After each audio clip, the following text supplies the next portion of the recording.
English grammar.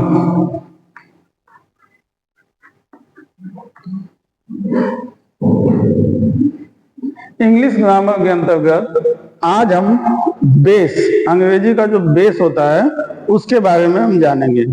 अंग्रेजी start कैसे होती है, किन किन चीज़ों से मिलकर क्या क्या चीज़ें बनी होती हैं, एक जनरल इंट्रोडक्शन उसके बारे में आज बात करते हैं। आइए सबसे पहले बात करते हैं हम अल्फ़ाबेट या लेटर।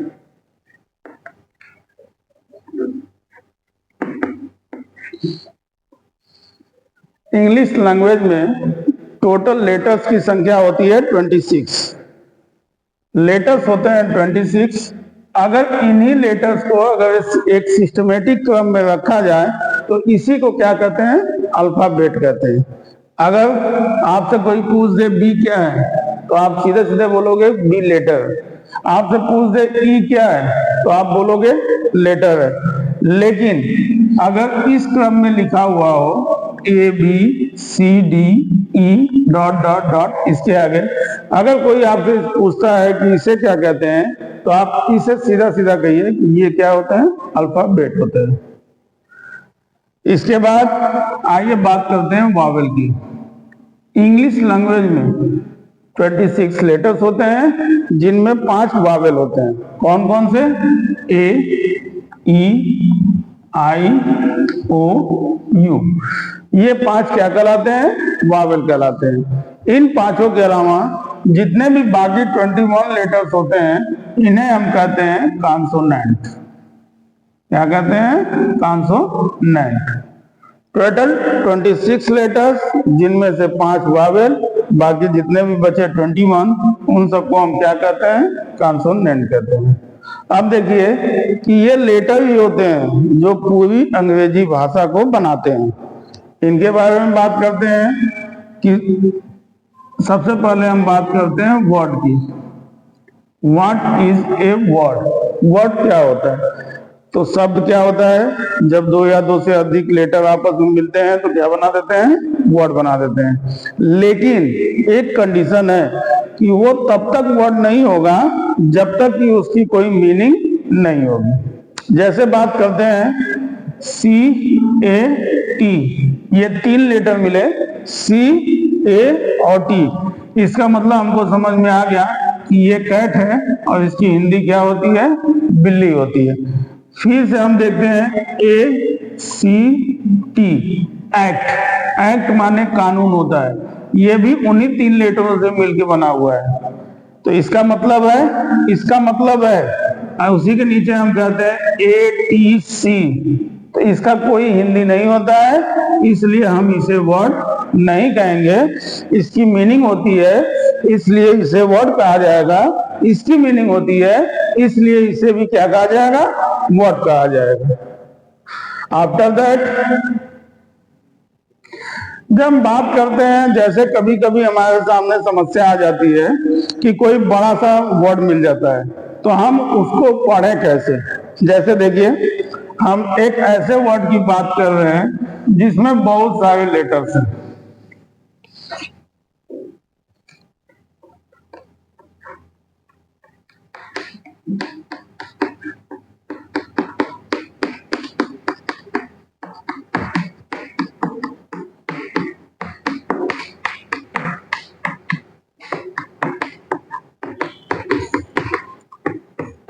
बिल्कुल घबराने की कोई आवश्यकता नहीं है। अगर ऐसा कोई वर्ड हमको मिल जाता है तो हम उसको कई पार्टों में बांट देते हैं। जैसे यहाँ देखिए ये हो गया फ्लक्सी,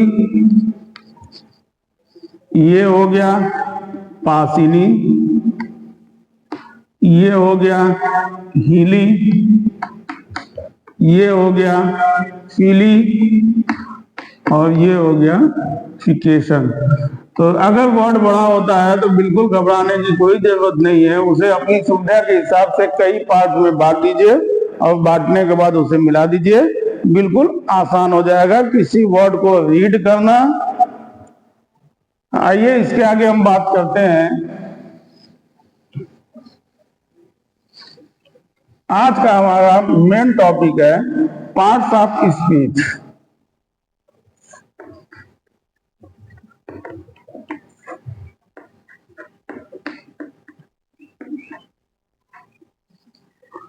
आज हम बात करते हैं पार्ट्स ऑफ स्पीच के बारे में।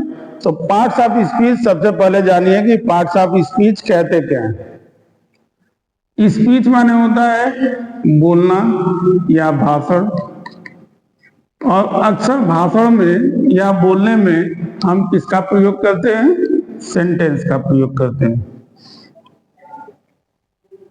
जो भी सेंटेंस हम प्रयोग करते हैं, अब इस सेंटेंस में आए हुए जितने भी वर्ड्स हैं वो कोई ना कोई पार्ट्स ऑफ स्पीच होगा। जितने भी सेंटेंस होते हैं, अगर उनके इंडिविजुअल हर वर्ड्स को अलग अलग कर दिया जाए और उसको ध्यान से देखा जाए तो हमको समझ में आएगा कि वो क्या है, वही पार्ट्स ऑफ स्पीच है। आइए जानते हैं पार्ट्स ऑफ स्पीच कितने प्रकार के होते हैं। तो पार्ट्स ऑफ स्पीच 8 प्रकार के होते हैं। Number 1 noun, number 2 pronoun, number 3 adjective, number 4 verb, number 5 adverb, number 6 preposition, number 7 conjunction and number 8 interjection.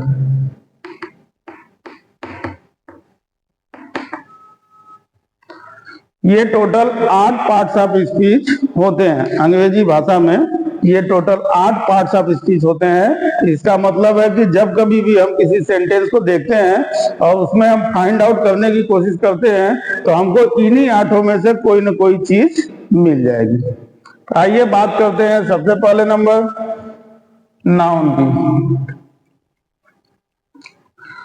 बड़ी आसान सी परिभाषा है कि दुनिया में कोई भी अगर चीज है, अगर उसका कोई नाम है तो वो क्या है? नाउन है। A noun is the name of person, place और थिंग। इसके अलावा दुनिया में अगर कोई चीज है, उसका कोई नाम है, तो उसे हम अंग्रेजी में क्या कहते हैं? उसे नाउन कहते हैं। ये कितने प्रकार के होते हैं? तो ये 5 प्रकार के होते हैं। पहला proper noun, number 2 common noun, number 3 collective noun, number 4 material noun and number 5 abstract noun. इसके बारे में हम थोड़ी सी जानकारी ले लेते हैं, बाकी इसका डिटेल हम नाउन वाले क्लास में देखेंगे। तो प्रॉपर नाउन, तो प्रॉपर नाउन का मतलब होता है proper noun is the name of particular person, place और thing.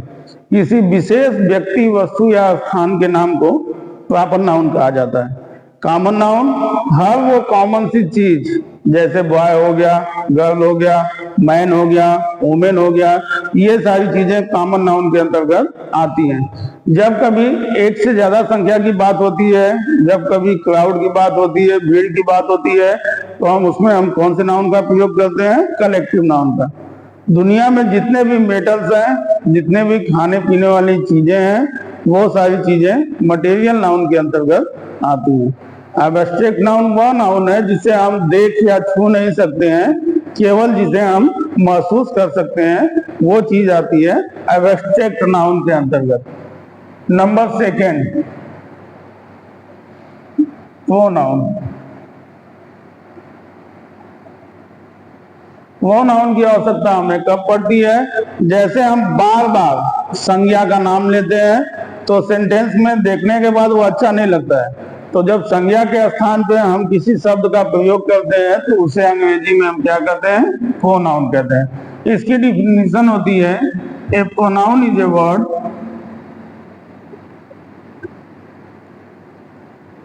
Used at the place of noun. वह हर शब्द जो किसी नाउन के बदले प्रयुक्त होता है उसे हम प्रोनाउन कहते हैं। जैसे he, she, it, they,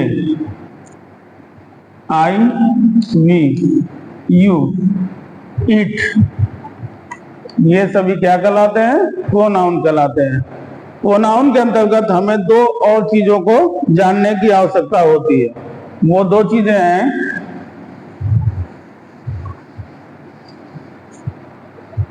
person.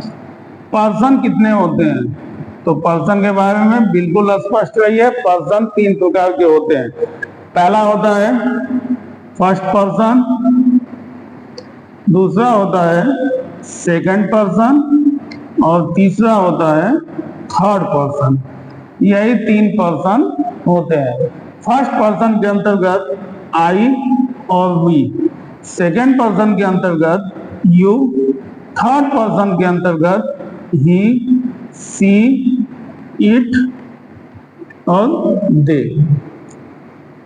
यही फर्स्ट, सेकंड और थर्ड तीन पर्सन होते हैं। पर्सन के बाद हम बात करते हैं केस की। तो केस कितने होते हैं? तो केस भी तीन होते हैं। पहला होता है नॉमिनेटिव केस, दूसरा होता है objective case and number third possessive case कहा जाता है। जब कभी पोजेशन की बात आती है तो हम पॉजिटिव केस का प्रयोग करते हैं। देखिए नॉमिनेटिव केस के अंतर्गत ये जितने भी first person, second person, third person है, ये जब कभी भी आएंगे तो सब्जेक्ट के स्थान पे ही आएंगे। इसलिए जितने भी पर्सन है जो सब्जेक्ट के स्थान पे आते हैं उन्हें हम नॉमिनेटिव केस के अंतर्गत रखते हैं। जैसे फर्स्ट पर्सन का आई हो गया, बी हो गया, सेकंड पर्सन का यू हो गया, थर्ड पर्सन का ही हो गया, सी हो गया, इट हो गया और दे हो गया। ये सब नॉमिनेटिव केस के अंतर्गत आते हैं। नॉमिनेटिव केस, इसका एक और नाम है सब्जेक्टिव केस। इसे सब्जेक्टिव केस इसलिए कहा जाता है क्योंकि इन शब्दों का प्रयोग हमेशा सब्जेक्ट के स्थान पे होता है। आइए देखिए दूसरा जो होता है ऑब्जेक्टिव केस। अगर इन्हीं शब्दों को ऑब्जेक्ट के स्थान पे रखना हो तो आई का ऑब्जेक्टिव केस में मी हो जाता है, वी का अस हो जाता है, यू का यू ही होता है, ही का हिम हो जाता है, सी का हर हो जाता है, इट का इट ही होता है और दे का देम हो जाता है।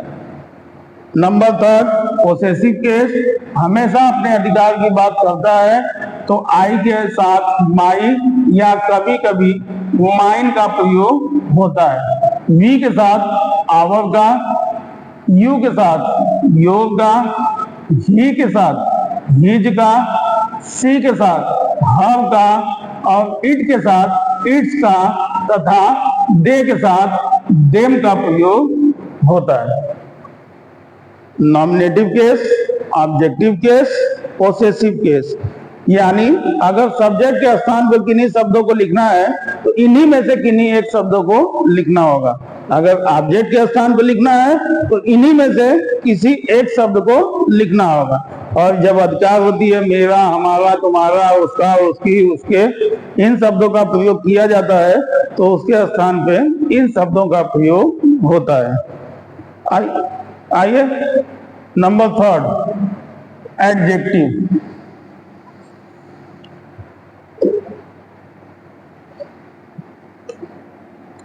बड़ी आसान सी परिभाषा है एडजेक्टिव की। एडजेक्टिव वह शब्द होता है जो किसी नाउन या प्रोनाउन की विशेषता बताता है। इसकी अंग्रेजी डिफिनेशन हो जाती है an adjective is a word which qualify a noun or a pronoun।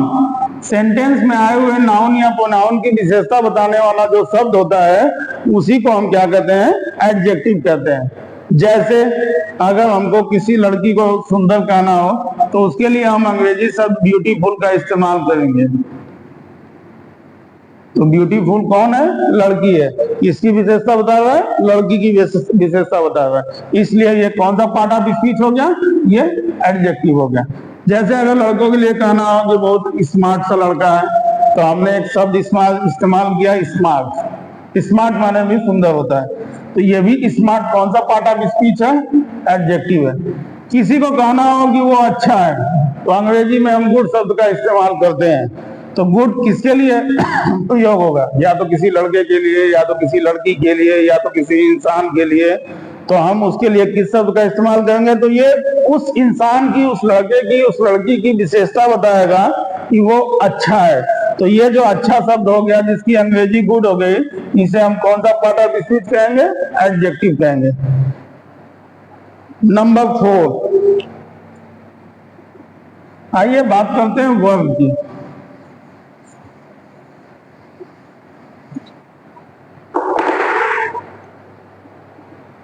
Verb, देखिए वर्ब दो प्रकार के होते हैं। एक, किसी भी सेंटेंस में जब आवश्यकता पड़ती है तो हेल्पिंग वर्ब का भी इस्तेमाल करना होता है और मेन वर्ब का भी इस्तेमाल करना होता है। इन दोनों को मिला के कभी कभी सेंटेंस में हेल्पिंग वर्ब आ जाता है और कभी कभी मेन वर्ब आ जाता है।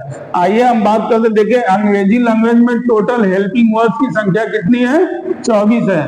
ये 24 हेल्पिंग वर्ब हैं। इसके अलावा 25वां कोई भी हेल्पिंग वर्ब अंग्रेजी भाषा में, पूरी इंग्लिश लैंग्वेज में नहीं है। देखिए हम बात करते हैं उसमें प्राइमरी ऑक्सिलरीज।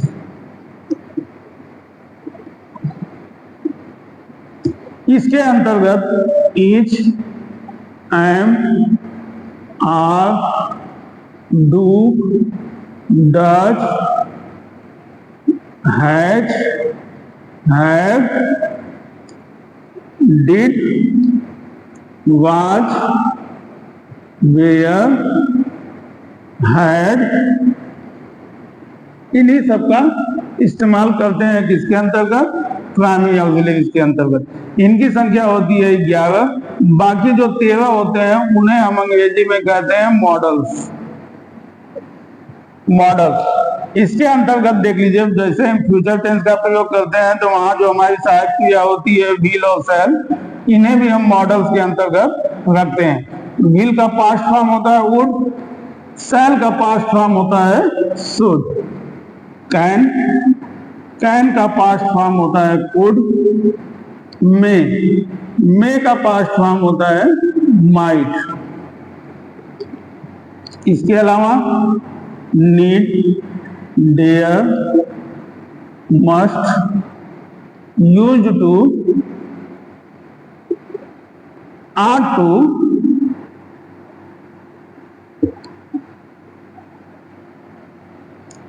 इतने आते हैं। तो पूरी अंग्रेजी भाषा की हम बात करें तो अंग्रेजी भाषा में ये जितने भी वर्ब होते हैं, जिन्हें हम हेल्पिंग वर्ब के नाम से जानते हैं, इनकी संख्या होती है 24, जिनमें 11 होते हैं प्राइमरी ऑक्सिलरी और 13 होते हैं मॉडल्स। इनके अलावा जब हम बात करते हैं मेन वर्ब, मेन वर्ब, तो जितने भी एक्शन वर्ड्स हैं, जितने भी वर्ड्स जिनमें कोई ना कोई एक्शन होता है, तो उन सभी को हम किसके अंतर्गत रखते हैं? मेन वर्ब के अंतर्गत रखते हैं। जैसे गो, वर्क, टॉक, वॉक, इन सभी शब्दों को अगर ध्यान से देखा जाए तो इनमें कोई ना कोई एक्शन है। गो मतलब जाने का एक्शन, वर्क मतलब काम करने का एक्शन, टॉक मतलब बात करने का एक्शन, वॉक मतलब टहलने का एक्शन। तो ये जितने भी वर्ब शब्द हो रहे हैं, ये सभी किसके अंतर्गत आएंगे? मेन वर्ब के अंतर्गत आएंगे। Number 5, adverb.